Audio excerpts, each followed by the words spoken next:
Hola mga sis! For today's vlog ay pangalawang araw ng day off ko ngayon, Tuesday. At wala akong ibang ganap ngayon kundi dito lang sa bahay. Kahapon kasi lumabas na ako at namalengke. Hindi na ako nakapag-vlog kasi parang pagod ako at wala ako sa mood. Ngayong araw ay ipapakita ko sa inyo ang mga ginagawa ko dito sa apartment tuwing day off ko. Tuwing Tuesday nga pala ang araw ng paglalaba namin ni Sa. Once a week nga lang pala kami naglalaba. At ngayong araw ay isasabay ko na rin ang pagpapalit ng bedsheets namin. Sa bedsheets naman ay once a month naman kami nagpapalit. Dapat nga ay next week pa kami magpapalit. Yun nga lang, sinipag ako ngayong araw kaya isasabay ko na lang. Inuna ko na nga palang isa lang ang mga damit namin at uniform sa trabaho. At ihuhuli ko ng isa lang ang mga bedsheets. At about nga pala sa mga part-time ko, kung napapansin nyo, wala akong mga vlog this month. Kasi si tita muna ang pinagpa-part-time ko sa mga part-time ko habang wala pa siyang trabaho. Nang sa ganon, may income naman siya kahit papano. Pero pag nag-umpisa na siya sa kanyang trabaho, back to normal na naman ako mga sis. Bukod sa full-time job ko, may 3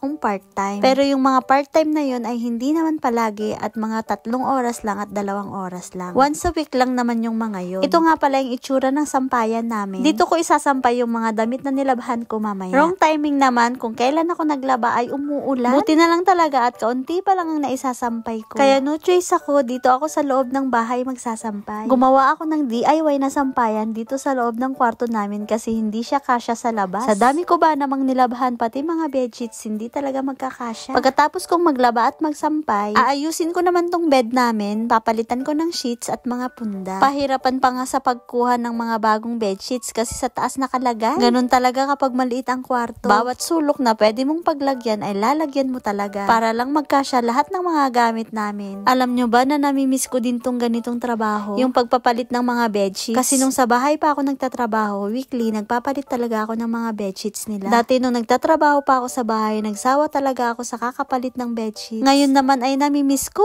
Ano ba yan? Hindi maintindihan. Pero parang gusto ko ding matry ang trabaho sa hotel. Alam nyo ba yung feeling na gusto ko lahat matry yung trabaho? Pero hindi pa siguro ngayon. Siguro matatagalan pa. Alam nyo naman mga sis na bago pa lang ako sa restaurant na pinagtatrabahuan ko. Syempre, gusto ko munang magka-experience at magamay yung trabaho sa restaurant. Pero iniisip ko, baka hindi ko kaya ang trabaho sa hotel. Kasi baka hindi ko maitaas yung queen size na bed. Pero naitataas ko naman yung mga queen size na bed ng mga amo ko dati. Wala naman masama kung susubukan, diba? Katulad nitong restaurant, sinubukan ko talaga siya kahit sabihin nila na mahirap, huwag ka nang umalis sa bahay, huwag ka nang magtrabaho sa restaurant, diyan ka na lang sa work mo kasi mahirap ang trabaho sa restaurant. Pero dahil curious ako at gusto ko talaga siyang masubukan, ito ako ngayon at dun na nagtatrabaho at nakakayanan ko naman. At sa mga oras na yan, tapos na akong mag-ayos ng bed namin. Hindi ko na masyadong pinaganda kasi magugulo din yan mamaya kasi hihiga din ako. Naisipan ko palang magluto ng puto ngayon kasi medyo matagal ko na tong binili. Baka ma-expired na siya at sayang naman. Isasalang ko lang muna siya. Syempre, una, ihahanda ko muna yung steamer ko. Ibubukod ko pala yung vlog sa pagluluto ko ng puto at i-upload ko siya sa Reels kaya doon nyo na lang panoorin mga sis. Pag naisalang ko na yung puto sa steamer, sasabayan ko naman ang pagligo. Para after ko makapagluto ng puto at makaligo, makapagpahinga na din ako. Kasi bukas, trabaho na naman si Inday. So, tapos na akong maligo at luto na rin yung puto ko. Mamaya ay titikman natin yung puto na niluto ko. Panoorin nyo na lang sa Reels ko mga sis. At syempre, pagkatapos ko magsuklay, magbo-blower naman ako nang ako'y makahiga. At napansin ko na yung buhok ko nga pala ay naglalight na ng sobra yung kulay niya. Hindi naman ganun ka-light to dati, nung bagong kulay lang ako. Ngayon nagfe-fade na siya. Kaya balak ko next month ipaayos ko na yung kulay niya kasi para na akong nagiging Amerikana. At sa wakas, tapos na ako sa gawaing bahay. Makakapag-relax na din ako at makakapag-edit na ako ng mga vlog ko para naman mai-upload ako kasi magiging busy na naman ako this week. Medyo mahirap kasing isingit ang pagbablog pag may trabaho ka, lalong-lalo na kung full-time job ang trabaho mo tapos may part-time ka pa. Ginagawan ko na lang talaga ng paraan para makapag-vlog ako at may mai-upload ako. Alam nyo ba na kahit papasok ako sa trabaho at nasa bus ako ay nag-i-edit ako ng mga vlog. Ayoko kasi talagang pabayaan ang pagbablog ko kahit sobrang busy ako. Kasi pinangarap ko talaga to. Pinangarap ko talagang mamonetize sa Facebook. Nai-inspire kasi ako sa mga vlogger na ngayon ay gumanda na ang buhay dahil sa pagbablog. Wala din sigurong masama na pangarapin ko din yung mga naabot nila. Kaya sa mga followers ko at sa palagi nanonood ng mga vlogs ko,